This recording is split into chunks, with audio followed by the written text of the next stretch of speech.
to the 2018 Climate Change Conference. I am the UN Climate Change Secretary, and today we will be discussing the ways forward for urban spaces to combat climate change. Our theme for this year's conference is Green Technologies, Achieving More with Less. After the Intergovernmental Panel on Climate Change report, geoengineering is necessary if temperature rises can't be kept at a manageable level. There are currently two main approaches under the geoengineering umbrella: carbon dioxide removal and solar radiation management. Recently, we have noted that smart cities, such as in South Korea, have been recording net zero carbon output. This has been unprecedented. Thus, we will be using South Korea's urban model as a blueprint for cities to learn from and to adapt such technologies into their urban spaces. Let us now look at what South Korea has achieved over the last few years.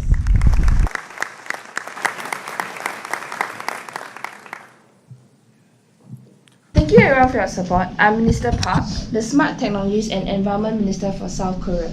We believe that smart cities have revolutionized the way we live, and these changes have not only helped combat climate change, but they have also shown to bring vast improvements by injecting more green spaces into our cities. These changes are effective in improving living standards while reducing waste and other negative impacts on the climate. From our strong case study, we believe that climate change can be fought with techno-fixes. Our technologies include removing carbon from atmosphere and reflecting sunlight from the Earth's surfaces. We are certain these will be highly effective in dealing with climate change. Therefore, our cities are leading the way to new revolution against the adverse impacts of climate change. We, on behalf of the First World Nations, believe that technology is the only way forward to save us from global warming.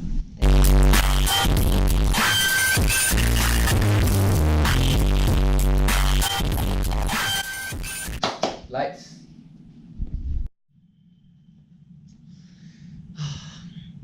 I need a break.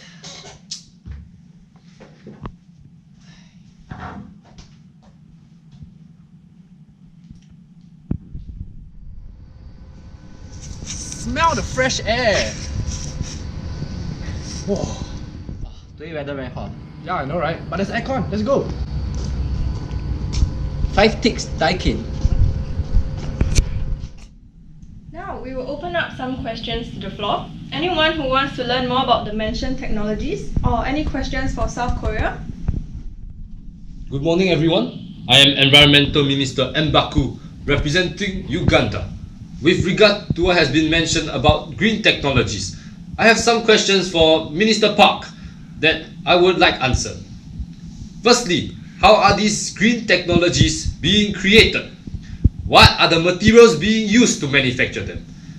Second, where are these materials being taken from? Which countries have to provide them? And lastly, has there been any countries which has suffered as a result of these extraction processes? Thank you. Well, those are very good questions. Thank you very much. Well, as far as I know, we get our products from a range of sources and they are produced as environmentally friendly as we can. Most of these materials are provided through contracts with corporations, working closely with our government, and also abide closely to the strict environmental policies set by our state. Hopefully this is able to answer your question. I have some statistics at hand of the materials supplied by African countries to South Korea over the last 5 years. Based on research done by environmental expert Kim Bunnell, it was found that coltan is a vital component of all mobile communication circuit boards, which means that Techno-fixes depends significantly on this material itself. This metal ore is mined by hand in the Democratic Republic of Congo, where over 18% of the world's supply of coltan comes from. The locals have been continuously exploited, and they are underpaid and often uninsured just to keep up with the world's demand of this metal. We have tried to limit the mining, but it constitutes such a large part of our economy that we cannot just remove it entirely. Our country does not have access to clean water. Our agriculture is suffering, and our food shortage issues are worse than ever. How can technology save us if we cannot even afford them in the first place? Stop! This has gone long enough. I'm here to show you green urban growth is a myth.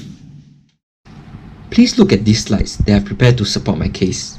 There are mainly two fundamental problems with green and sustainable growth to combat climate change. First, techno-fixes are not the answer. Second, there's an inherent discrepancy between urban spaces. In an article by Lauren and Pocher, they argued that climate change is more than a tech problem. Thus, it needs more than a tech solution. While governments and corporations seek to formulate technological strategies, they overlook the fundamental social issues that drive climate change, like overconsumption and population growth. Thus, there's a need for place-based, social, and behavioral innovations to address these root causes. Techno-fixes also fail to see that climate change impacts fall disproportionately on the poor, which increases existing developmental inequalities. Geoengineering offers a false promise of salvation in a moment where policymakers need to make difficult decisions, and these decisions do not necessarily mitigate climate change. Thus, technology becomes a tool for greenwashing, where the government or the private sector utilizes it to justify further urban developments. While decision makers turn to technology to combat climate change, it's important to note that there are low-tech methods at our disposal that can achieve similar results with much less initial investment. In Uganda, one such strategy is agroforestry, the growing of trees in tight assemblages.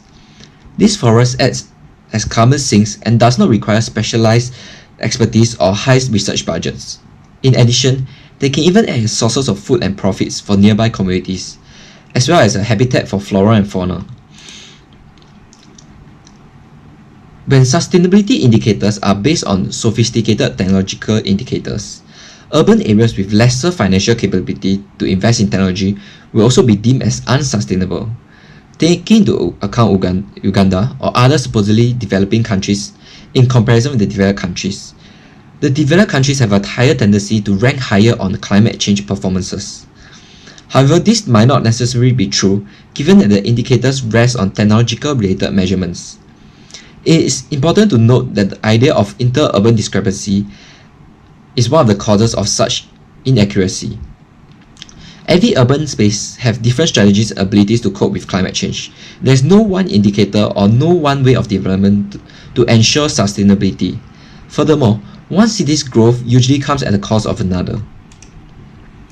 In the case of this conference, we can see that South Korea is the one to benefit from technology in the face of climate change. However, this is only possible through the exploitation of less developed countries like Uganda, which is the one providing the materials needed for these technologies. Uganda will inherently remain subjugated to South Korea, and this widens the inequality and their inability to cope with the increasing effects of climate change. The problems of climate change are only going to shift from one urban context to another and exacerbate interurban discrepancy. It will be an endless vicious cycle when eventually the developed urban spaces will realize that they are not actually solving climate change, but instead only prolonging their survival in the face of it.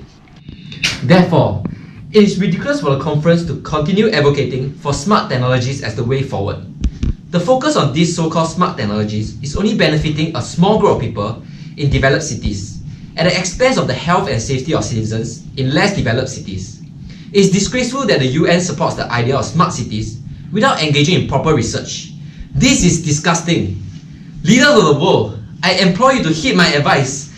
Boycott this useless conference that will only lead to a downfall of humanity!